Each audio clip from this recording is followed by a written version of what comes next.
Hello, everyone. I'm happy to welcome you again in this new podcast to for a new video about my favorite quotes from a book.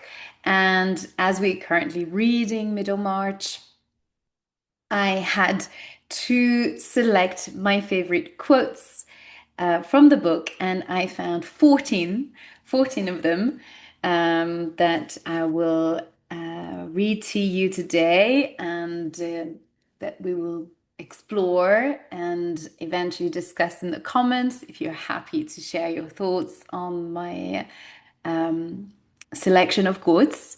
So these quotes are from the actual text, the real text. Um, and I thought that it could give you a good idea of what of the level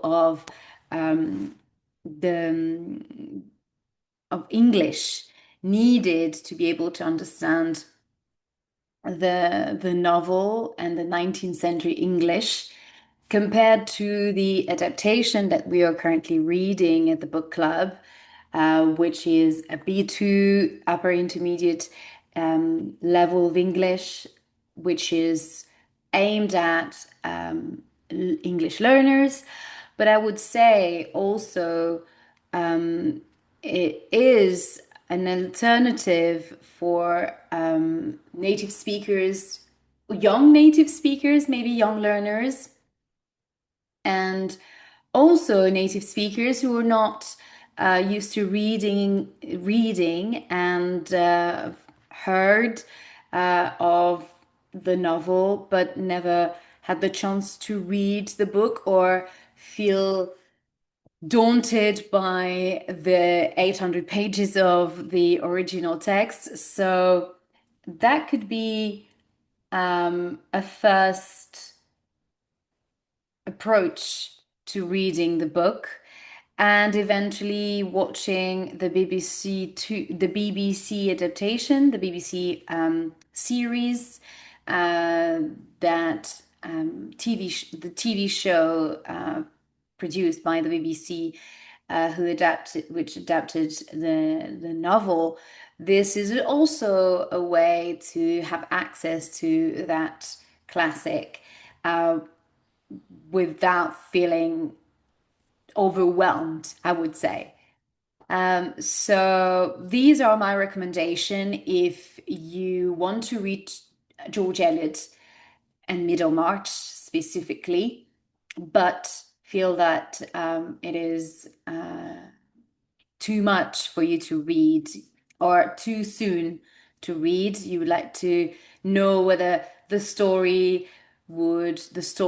will appeal to you or not. Then these ways, so reading with us, with the book club, this adaptation, or on your own, of course, or watching the TV show from the BBC could be another way to appreciate this great classic. So let's get started with the first quote, page 37 of this edition, page 37. So the first quote that I selected here is actually a quote, well, a quote from the narrator, um, explaining how, or describing, not explaining, but describing how Dorothea is ecstatic um, in front of a pile of pamphlets, a couple of pamphlets that her uncle brought for her to consult. And these pamphlets are about early church, so the history of church, of religion. That's what seemed to be interesting that Dorothea seemed to be interested in, and It's also a way for Dorothea to learn more about life, society, and religion and be more knowledgeable. So we can clearly see um, how hungry she is about learning. And so that's her uncle here speaking. And I have brought a couple of pamphlets for you, Dorothea. In the library, you know. They lie on the table in the library. It seemed as if an electric stream went through Dorothea, thrilling her from despair into expectation. They were pamphlets about the early church. The oppression of Celia, Tantrip, and Sir James was shaken off, and she walked straight to the library. Celia went upstairs. Mr. Brooke was detained by a message, but when he re-entered the library, he found Dorothea seated and already deep in one of the pamphlets, which had some marginal manuscript of Mr. Casaubon's. Taking it in a eagerly, taking it, taking in, taking it in as eagerly as she might have taken in the scent of a fresh bouquet after a dry, hot, dreary walk. So it's very poetic, I found, and it really describes how hungry she is about learning and the fact that it comes from Casaubon as well. The annotations from Casaubon makes it even more exciting for her. And also,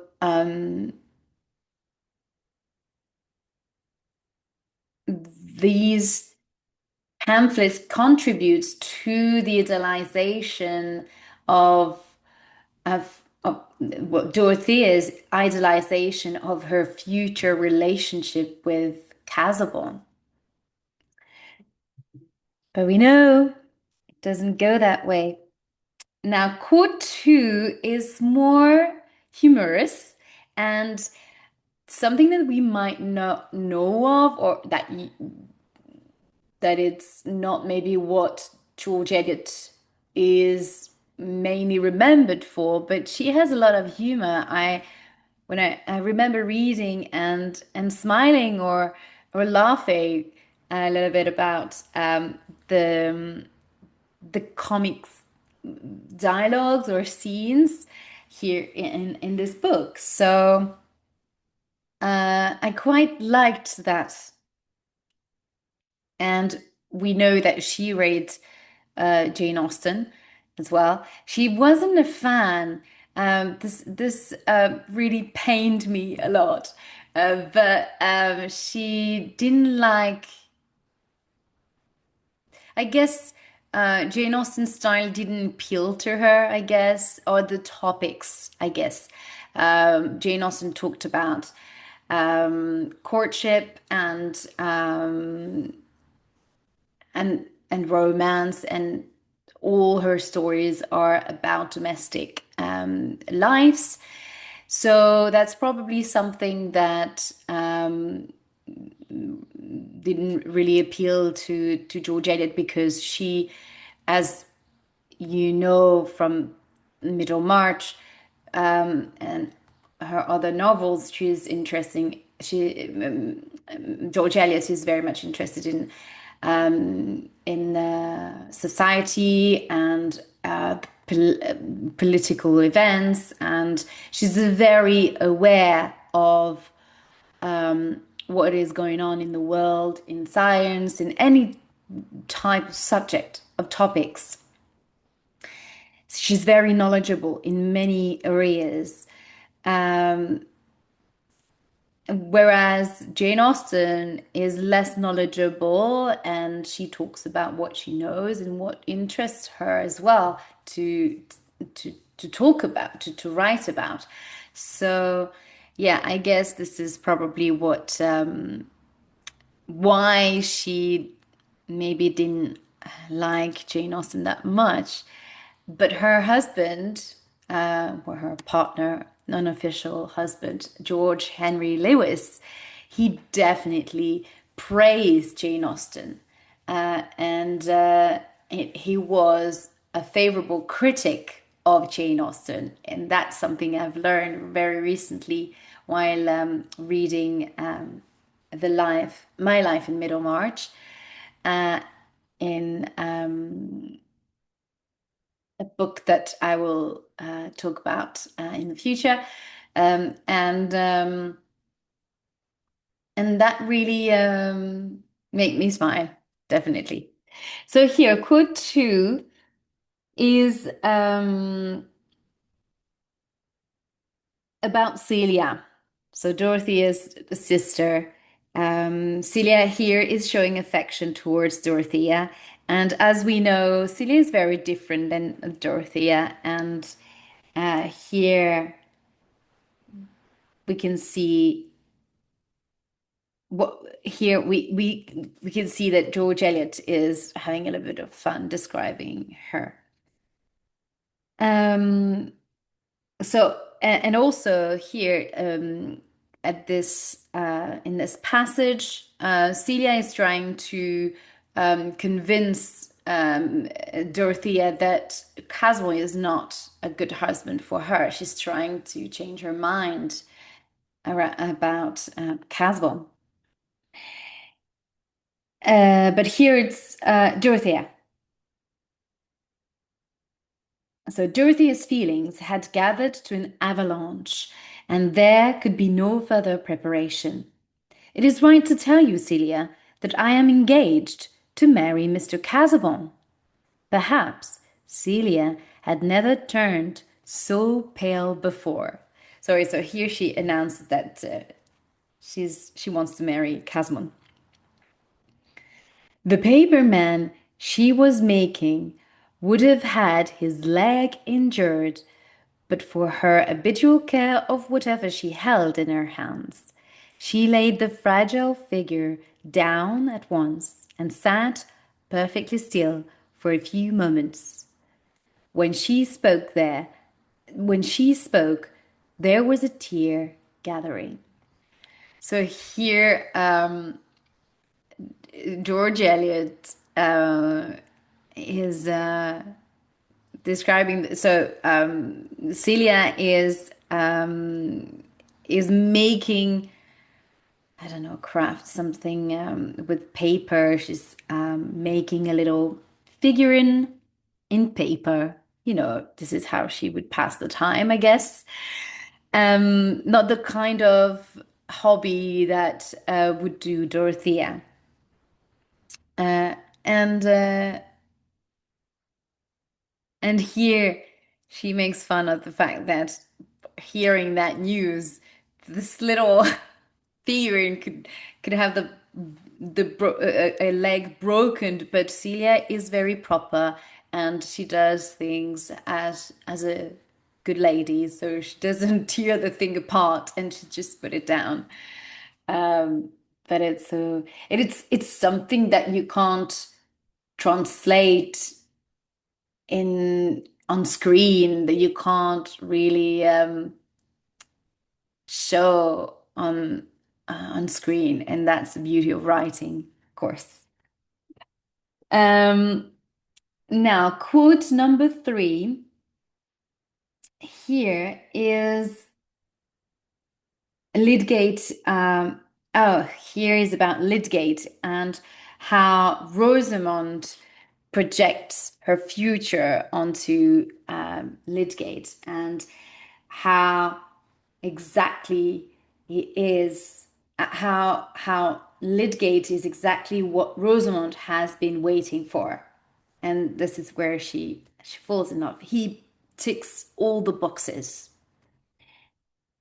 And a stranger was so quote three is page 118 and quote two was page 49. So Quote 3, page 180.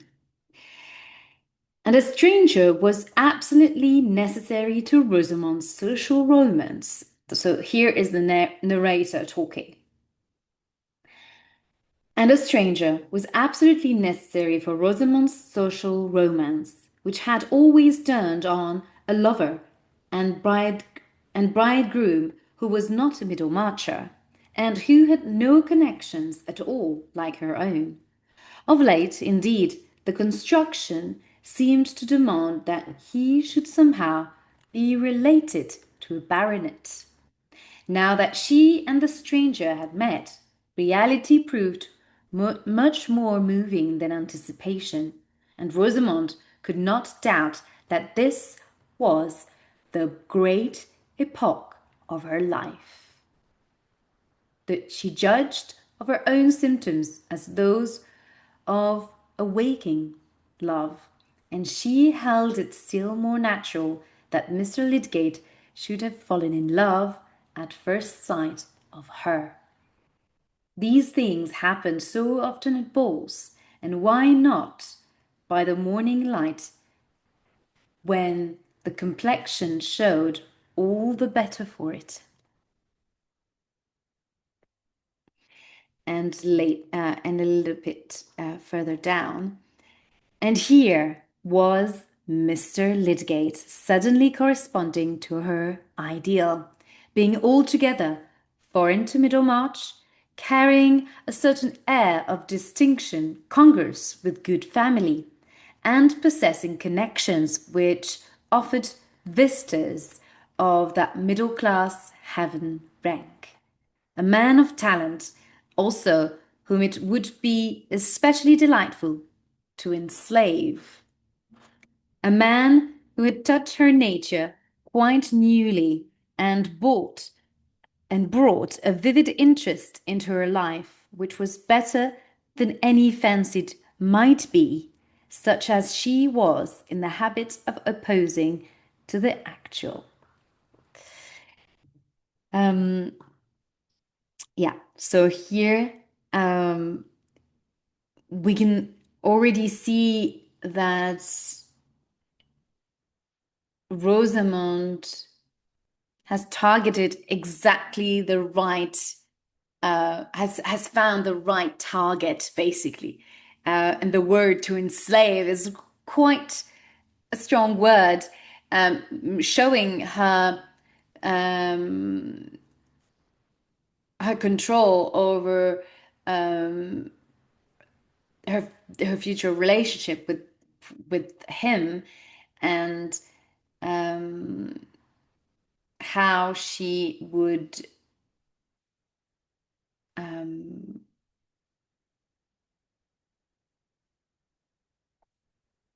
manage him in a way, or manage, I would say, or how in a way she will find a way, or how, yeah, exactly. Is exactly the type of man, and she's very conscious of who she's picking, because she is able here to see that she will be capable of doing whatever she wants with him, basically. So she's a mastermind in the end. So she's not so silly. When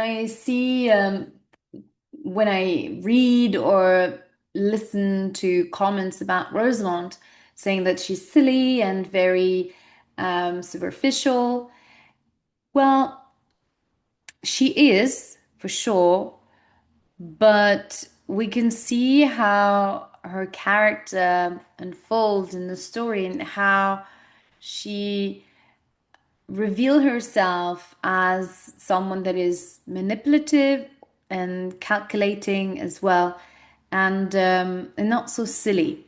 She knows what she wants, and she will find a way to get it.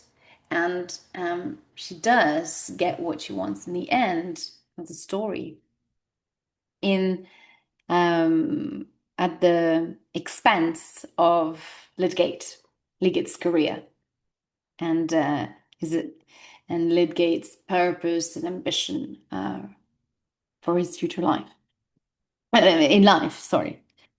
So yeah, not so silly, Rosamond. Now, quote number 4, page 137. Here is a passage, or short quote, um, about Mary Garth. Mary Garth is the daughter of Caleb Garth, who is the farm manager of the um, of no, not yet Bulstrode, but of Tipton Grange of Mr. Brooke, and Mary Garth works for Mr. Featherstone before he dies.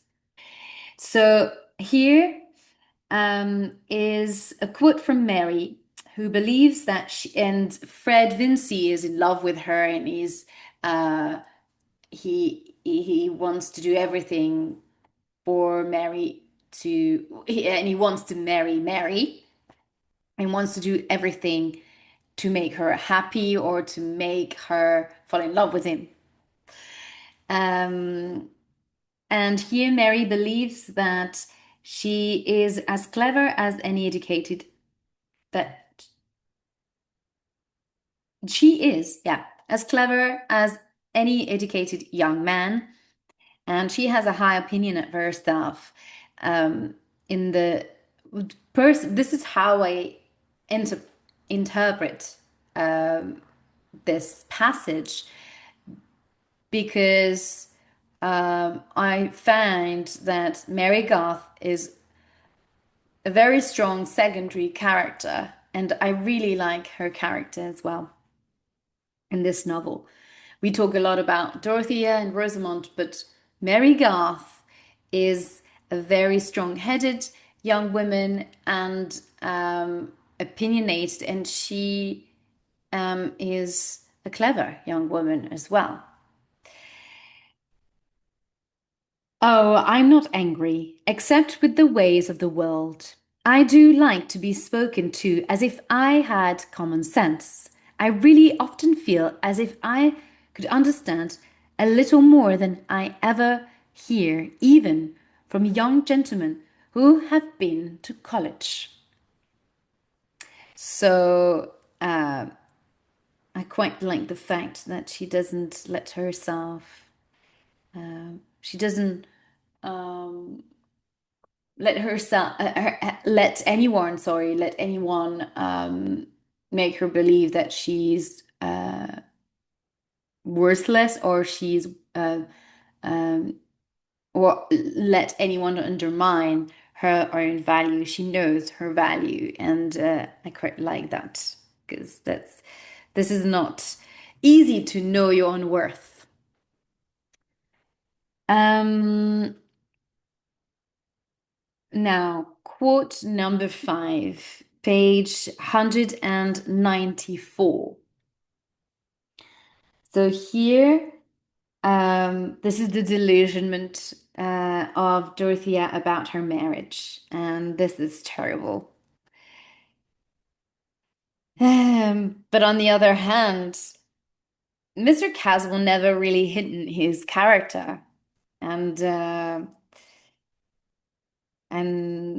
now she's processing the fact that she's not happy in this marriage at all. So, nor can I suppose that when Mrs. Casaubon, oh, so this is the narrator talking, sorry.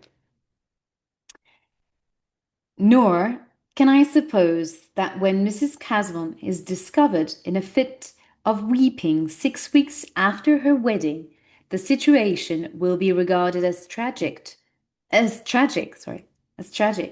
Some discouragement, some faintness of heart, at the new real future, which replaces the imaginary, is not unusual, and we do not expect people to be to be deeply moved by what is not unusual.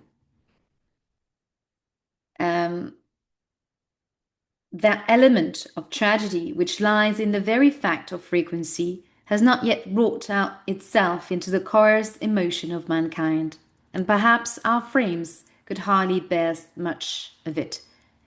If we had a keen vision of feeling of all ordinary human life, it would be like hearing the grass grow and the squirrel's heart beat, and we should die of that roar which lies on the other side of silence.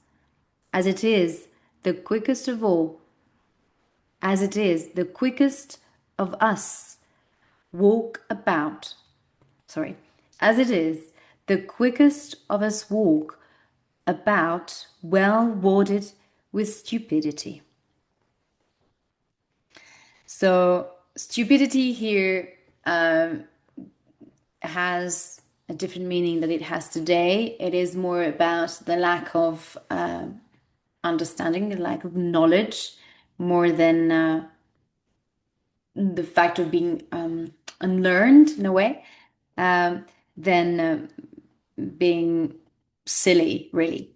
Um, so also it's more related to ignorance. Yeah, this is what I was looking for. So here it is a very poetic way to put that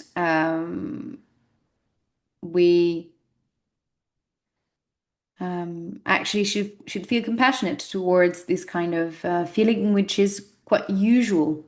It is not unusual, she says, to feel disappointed after marriage, especially after having put so many expectations, so much expectation out of marriage or before marriage, and everything that we project about someone before getting marriage. But that was the case before getting married, but now it is the case in relationship because we get married less quickly and less often. We marry less sooner than the 19th century, which was something that would be done quite easily, quite early on in a relationship.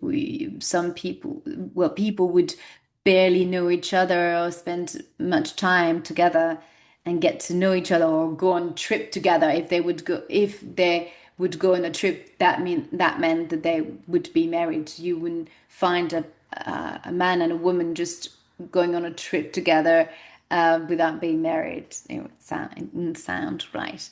So it wouldn't look right. So they met a couple times, and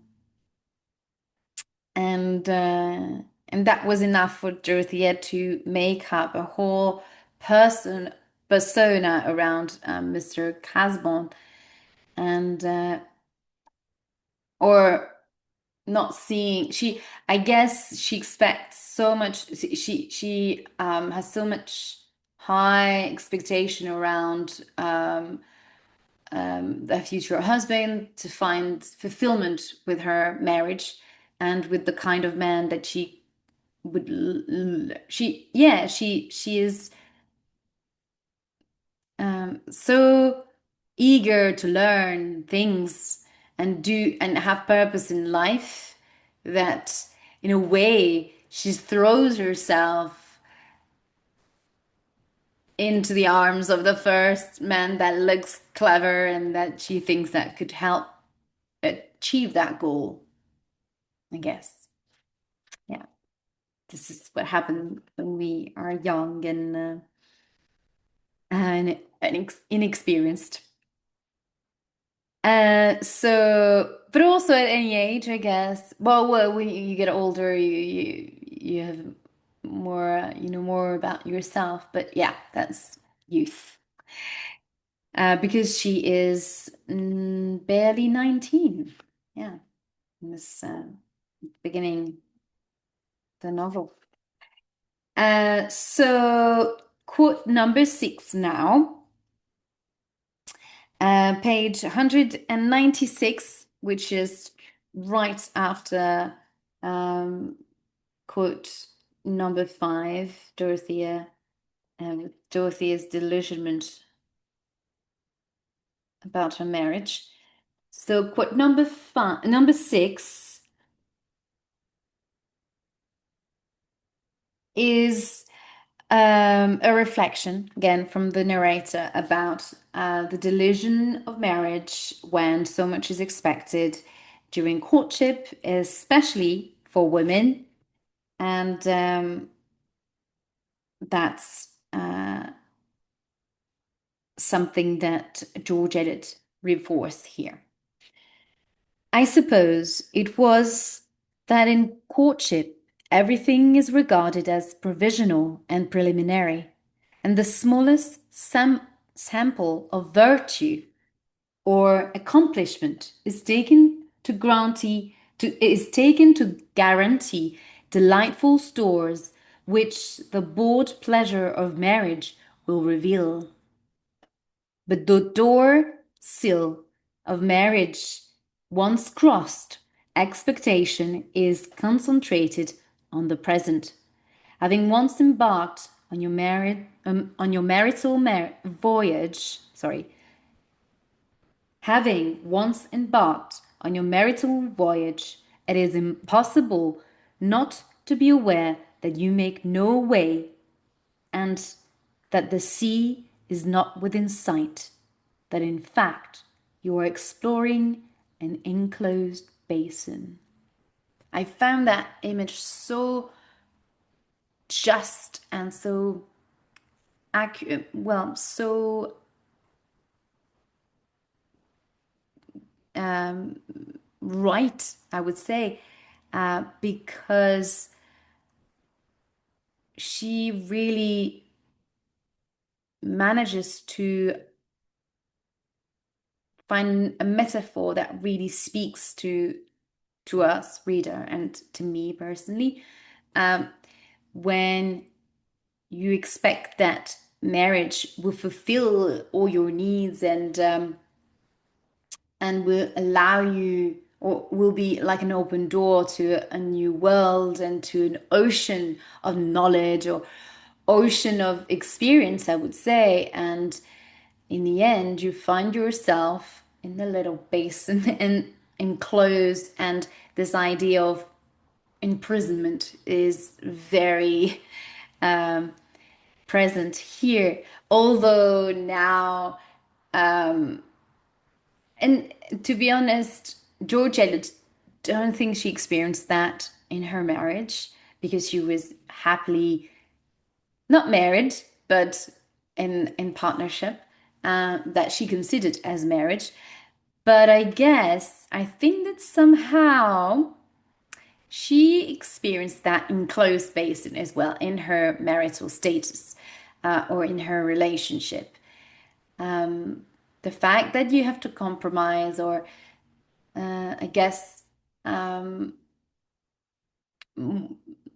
can be not in prison. Imprisonment is quite strong, but in a way, here in Dorothea's case, it is really this concept of being a prisoner, and Will Ladislaw will explicitly say it later in the novel. But it's here, I feel that she's warning young women here. I I believe that all the young women who read Middlemarch nourish themselves with these idea of not fooling yourself with marriage because you get disappointed. Uh, but on the other hand, George Eliot had a very happy relationship and fulfilling. marriage. So I think that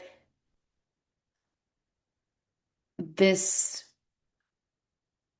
these kind of marriage were very rare, I guess. And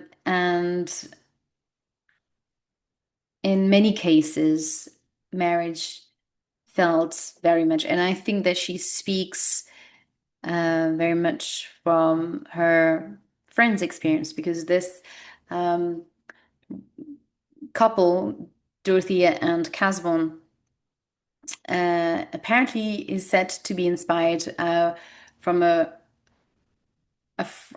couple, a friend's couple that she, no, sorry, not from friends who she um, that were her friends, friends couple.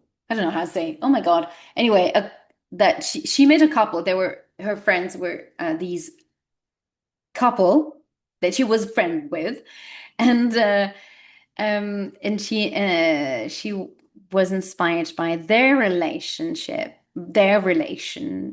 sorry, and their marriage to create these characters. So here she is clearly able to show that the complexity of marriage and the fact that it's not necessarily a fulfillment, but instead an imprisonment. Yeah. Now, quote 7, page 329. So here again, a humorous quote. Um, and it's a very short one. So Mr. Casaubon is so irritated by Mr. Brooke for inviting Ladislaw. So this passage refers to the moment Mr. Brooke um, invited Ladislaw at his house because he had just bought the Pioneer, the newspaper, and Mr. Casaubon did not want to welcome Ladislaw at his house, um, and he just had his stroke, and he was very tired, and he didn't want anyone to bother him while he was doing his research for his book. And Mr. Brooke, so Dorothea asked Mr. Brooke to her uncle to write to Ladislaw to tell him that Mr. Casaubon was very sick and that they couldn't welcome him.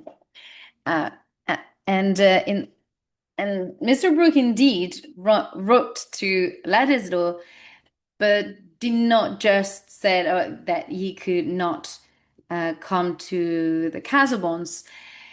He added that instead he invited him at his house and offered him the job as editor of the Pioneer. So here, page 329. Poor Dorothea felt that every word of her uncle's was about as pleasant as a grain of sand in the eye of Mr. Casaubon. I really like that. It's a very short quote, but it really shows the displeasure of Mr. Casaubon here when Mr. Brooke is talking to Casaubon about Ladislaw and the fact that he's very happy with him, that he likes him very much. And Dorothea is very observant and can see clearly that all the words, every word that Mr. Brooke is saying is just like a knife in Casaubon's heart. And here it's a bit more subtle, but every word of her uncle's was about as pleasant as a grain of sand in the eye. So really scratched So it's very ironic here. And I loved it. So you see, there is some glimpse of humor and comical scenes here. Although we don't believe, we think that we often say that, oh, Middlemarch is a very heavy read. It is for sure. There are some passages that are heavy, well, were quite long and not so interesting. Depends your interest, of course. Were quite difficult to grasp, but still. There are some passages which are lighter, so like make up for the rest. Now, quote number 8. So, quote number 8 is page 469. And in this quote, oh, this is beautiful. Ladislaw is completely under the spell of Dorothea and is here. We sense that he's completely devoted to her, and it's a beautiful declaration of love, I believe. Dorothea is said to him, Dorothea, he said to himself, was forever enthroned on his soul. No other woman could sit higher than her footstool. And if he could have written out in moral syllables the effect she wrought within him, he might have boasted after the example of old Drayton that queens hereafter might be glad to live upon the alms of her superfluous praise. But this result was questionable, and what else could he do for Dorothea? What was his devotion worth to her? It was impossible to tell. He would not go out of her reach. He saw no creature among her friends to whom he could believe that she spoke with the same simple confidence as to him. She had once said that she would like him to stay, and stay he would, whatever fire-breathing dragons might hiss around her.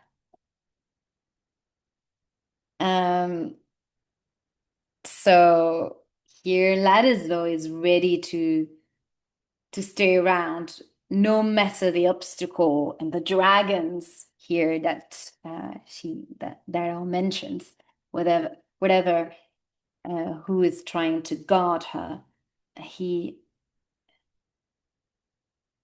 She is his queen, and she will stay that way. And no one will stop him to be around her. Now, quote number 9, page 547. So in this quote is about youth and its crisis, that it looks as if it was the end of the world. So I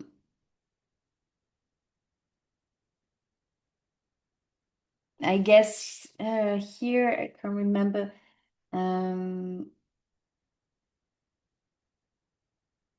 oh yeah, it's when Ladislaw tells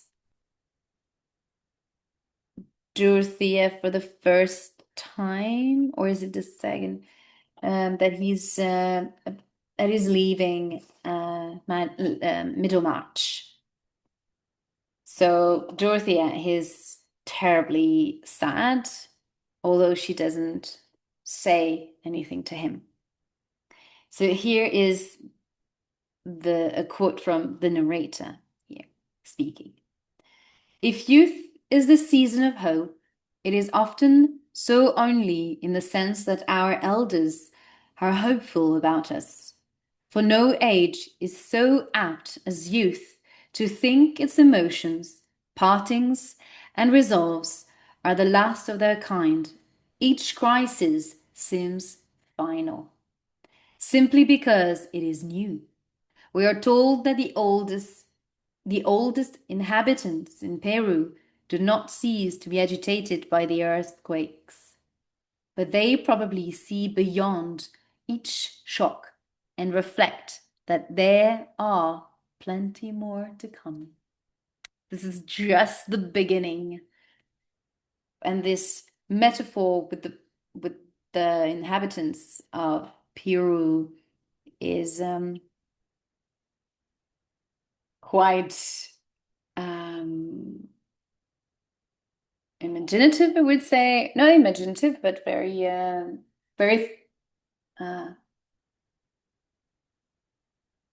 beautiful and also foreign, which reflect to that foreign feeling of being so sad and feeling that is this is the end of the world and that and, and everything is dark in a way. This is yeah the end of it all. Now quote 10. So four more quotes to go. Quote 10 is a beautiful just two lines basically at the start of the chapter here. Every beginning of chapters are in in every beginning of chapters, George Eliot mentioned a quote. Um, and here, and often she would quote the author of that quote from the book uh, and or the person that she quotes. But here, no one is quoted. So I believe that it's from her own poetry because she wrote poetry as well. So here is a beautiful quote here. Our deeds still travel with us from afar, and what we have been makes us what we are. And this is that quote that is famously reused often and often you can find online on on Google Quotes, I guess, or a sort of adaptation of that one. Um, but we don't know whether it's actually from her or not, but I would guess that it's the case. And the fact that basically it says that everything that happened to us, all the struggle and the obstacle that we came over, that we overcame, uh, is what makes us, is what builds our strength and makes who we are and what we are, I guess. Now quote 11. So that quote 10 was page 703. So we're approaching the end of the novel here. Now, quote 11, which is page 753. So quote 11 is, oh yes, Rosamond believing that Ladislaw is in love with her and how she entertains her discontent of her marriage through this one-way relationship that here again the imaginative narrative of relationship and here comes back again with Rosamond because she's dissatisfied with her own marriage. So she projects a new love onto Ladislaw because he's been visiting her when her husband was away. And she believes that, again, he's in love with her. She believes that all the men are in love with her, basically. But she's mistaken. Rosamond took his way of talking to herself, which was a mixture of play.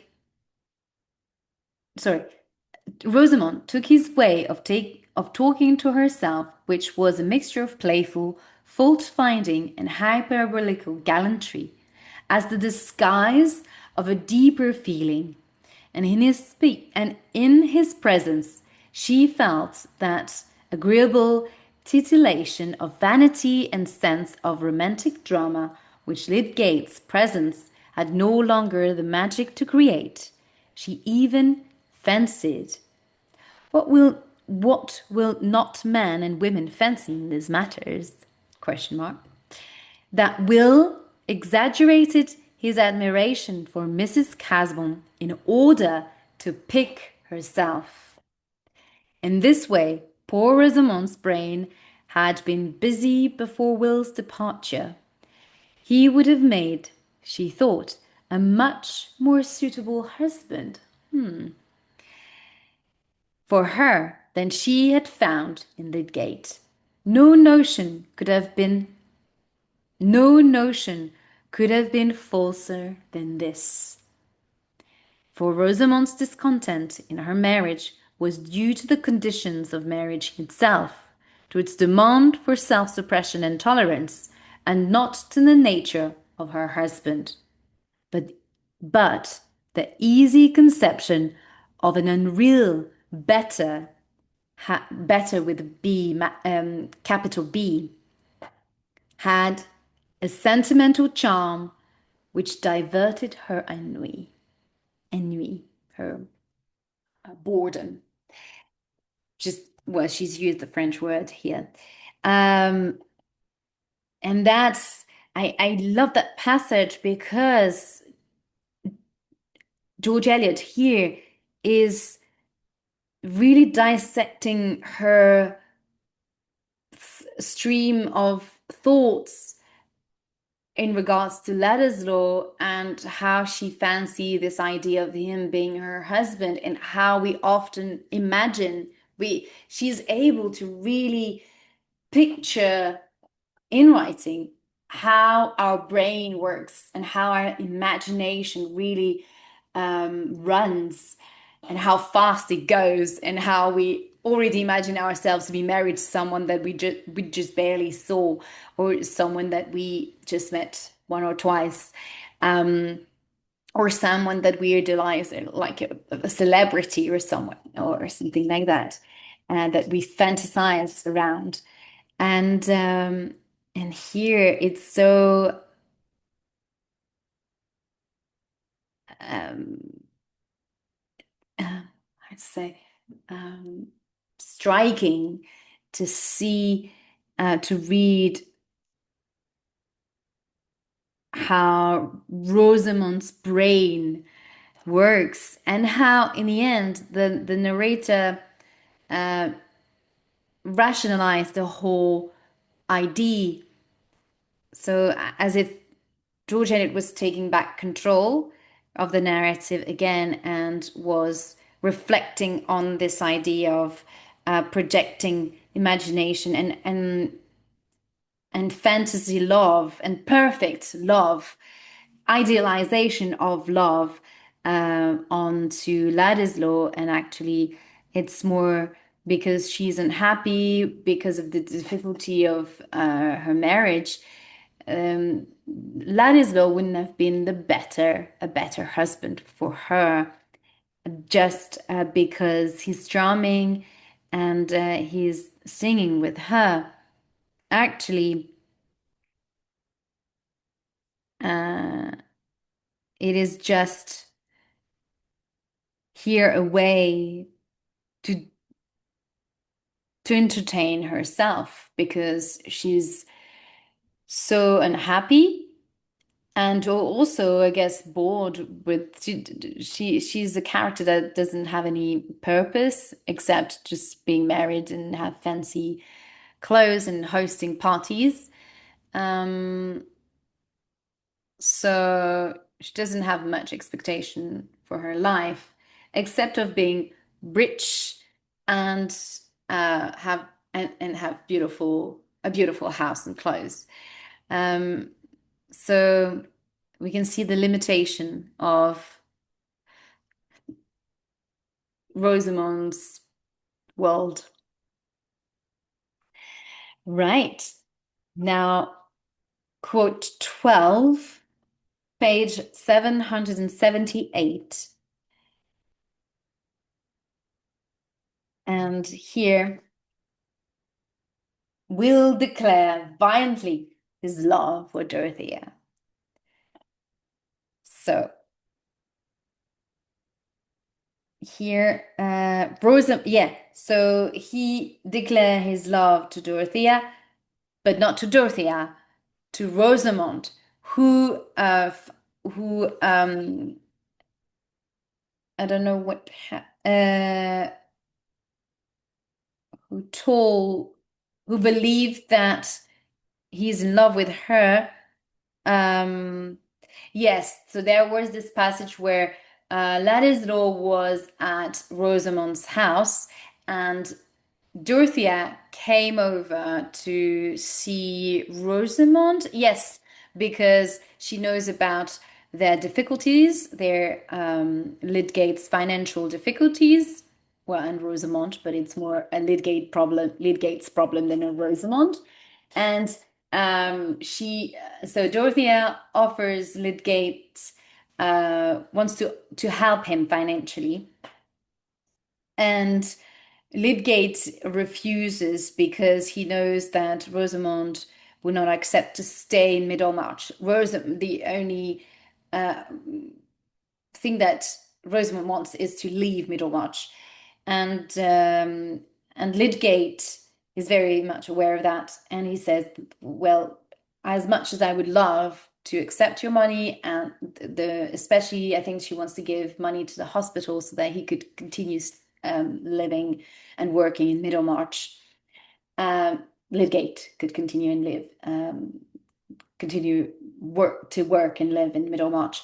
Um, and then Dorothea decides then to go and see Rosamond to convince her that Lydgate should accept her money so that they could stay.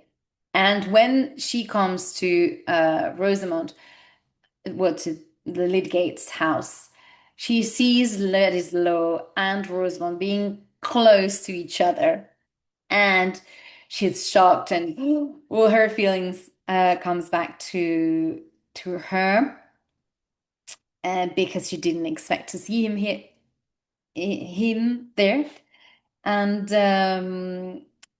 Will,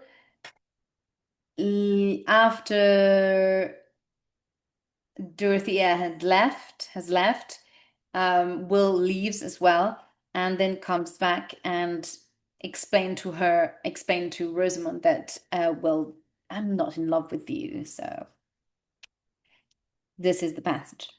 Uh, and reveal his love to Dorothea. Oh, his love for Dorothea, not to her, sorry, for Dorothea. Explain. Tell a man to explain how he dropped into hell. Explain my preference? I never had a preference for her, any more than I have a preference for breathing. No other woman exists by the side of her. I would rather touch her hand if it were dead than I would touch any other woman's living. This is so fiery and so violent, I would say, and so strong, such a strong feeling. Rather to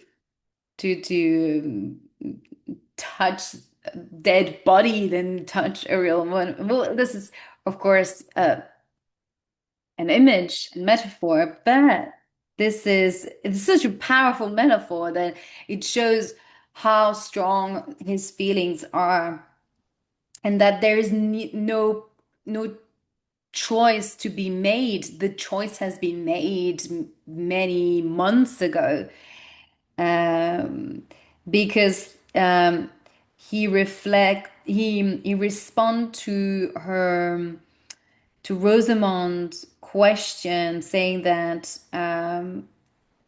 that he should explain his preference between her and Dorothea, to make it clear, basically, that who he prefers. But there is no question of preferring anyone else than Dorothea, because there is just Dorothea. There is no choice to be made, because from the start it was just her. Um,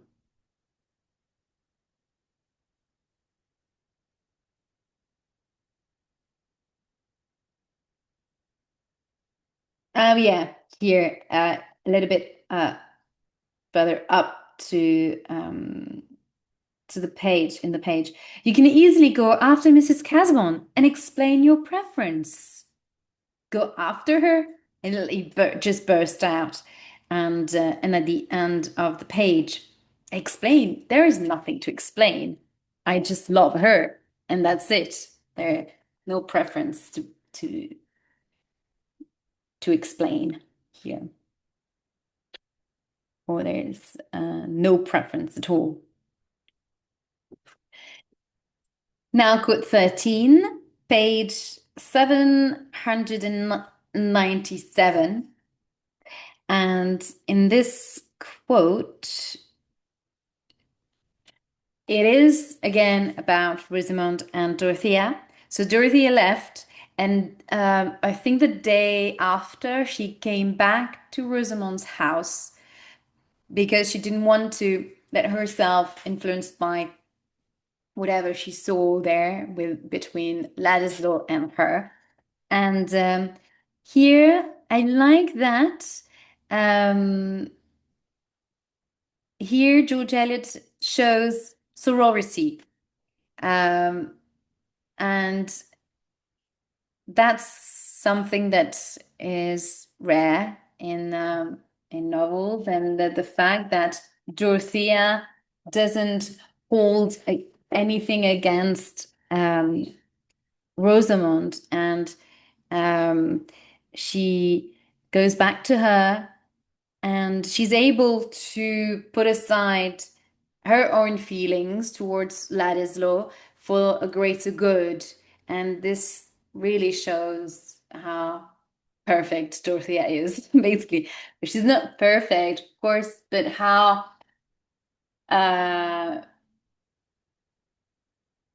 how selfless, I would say, she is towards altruist, we could say. She's towards um, her purpose, because her purpose um, is to help people struggling, basically. And she has a high esteem of Lydgate. So she goes back to see Rosamond about the issue, and here, for a moment, Rosamond just let her guard down and start being vulnerable, and shows her real feelings. And that's this passage is real expression of sorority to me, between these two characters. So Rosamond, taken hold of by an emotion stronger than her own, hurried along in a new movement which gave all things some new, awful, undefined aspect. Could find no words, but involuntarily she put her lips to Dorothea's forehead, which was very near her, and then, for a minute, the two women clasped each other as if they had been in a shipwreck. So they hold each other tight, um,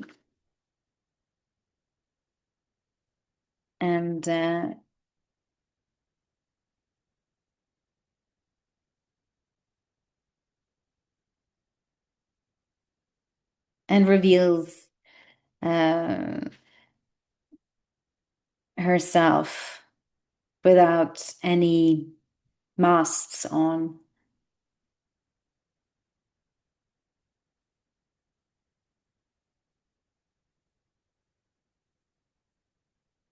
Yeah, actually, I could have read the passage, the paragraph just above.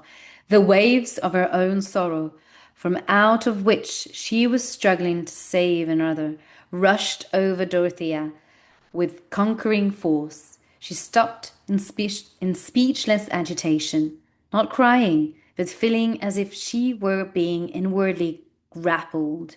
Her face had become of a deathly paleness. Her lips trembled, and she pressed her hands helplessly on the hands that lay under them. Yeah. And then Rosamond, taken hold of by an emotion stronger than her own, hurried along in a new movement which gave all things some new, awful, undefined aspect. Could find no words, but involuntarily she put her lips to Dorothea's forehead, which was very near her, and then for a minute the two women clasped each other as if they had been in a shipwreck. I find it as a sorority moment, although George Eliot says that it's an awful, undefined aspect. Um, the fact that Rosamond kisses her forehead, Dorothea's forehead, um, perhaps could be seen as something that that Rosamond could position herself, um, could have patronizing. I don't know, to be honest. Here now, rereading that quote, um,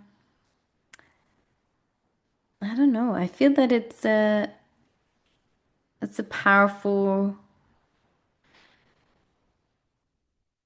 and vulnerable moment between these two women. Yeah, and I don't know. I want to take it the way that actually um, these two women hold on to each other despite all the things that people have said to them and all the struggle, especially for yeah, whether it was financial struggle for Rosamond or the emotional struggle for Dorothea and the impossible love that is um, forbidden, and the love that is forbidden for Dorothea with Ladislaw. So yeah, I stand by my idea. Anyway, quote 14. Now, this is the final quote on the final page, um, page 138 here in this edition, final page. So here, and it's a quote that is mentioned that is said in the adaptation, the BBC TV show adaptation, at the very end of the novel, and it reflects on the fact that we can all relate to Dorothea in a way, and that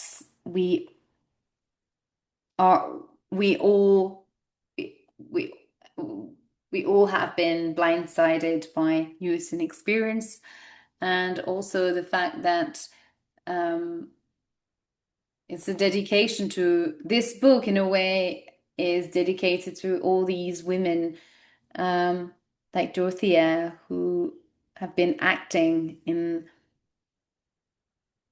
the dark, or or not in the dark, but uh,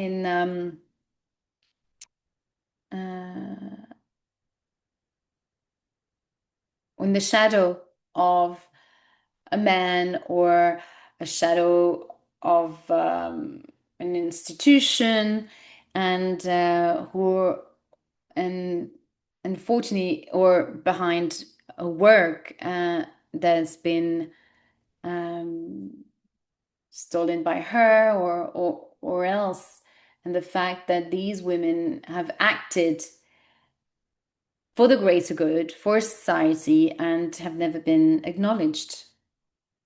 So I'm going to read that passage. Um,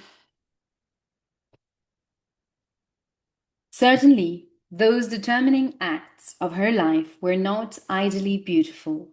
They were mixed results of a young and noble impulse struggling amidst the conditions of an imperfect social state. Social state being the fact of being a woman in the 19th century England, and a rich woman as well, in which great feelings will often take the aspect of error and great faith the aspect of illusion.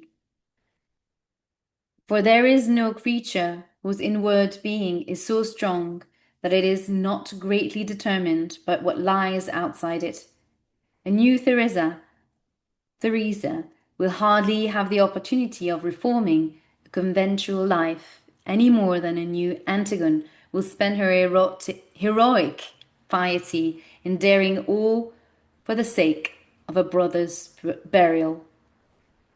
The medium in which their ardent deeds took shape is forever gone. But we, insignificant people, with our daily words and acts, are preparing the lives of many Dorotheas, some of which may present a far sadder sacrifice than that of the Dorothea whose story we know. So here it has even she's almost predicting the future, what's going to happen in the future, and what women are going to, whether fight for women's right in a way, I guess. Um, this is a message for women, and all these Dorothea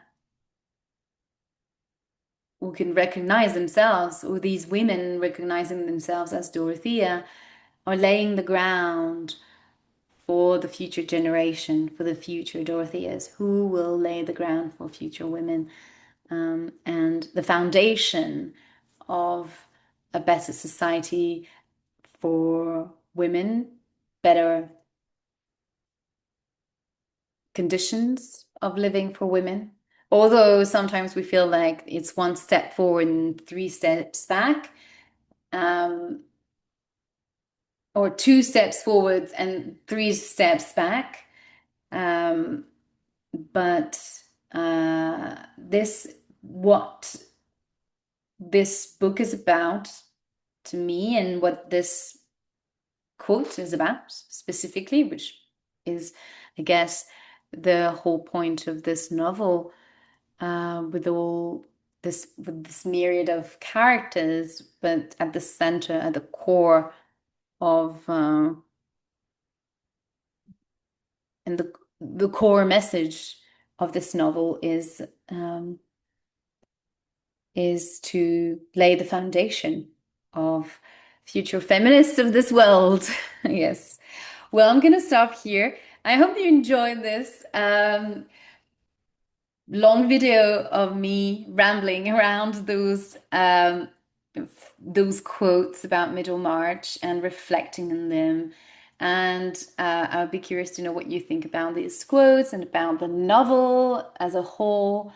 Let me know in the comments, and I will uh, be pleased and delighted to read your comments. Thank you so much for listening and watching this video.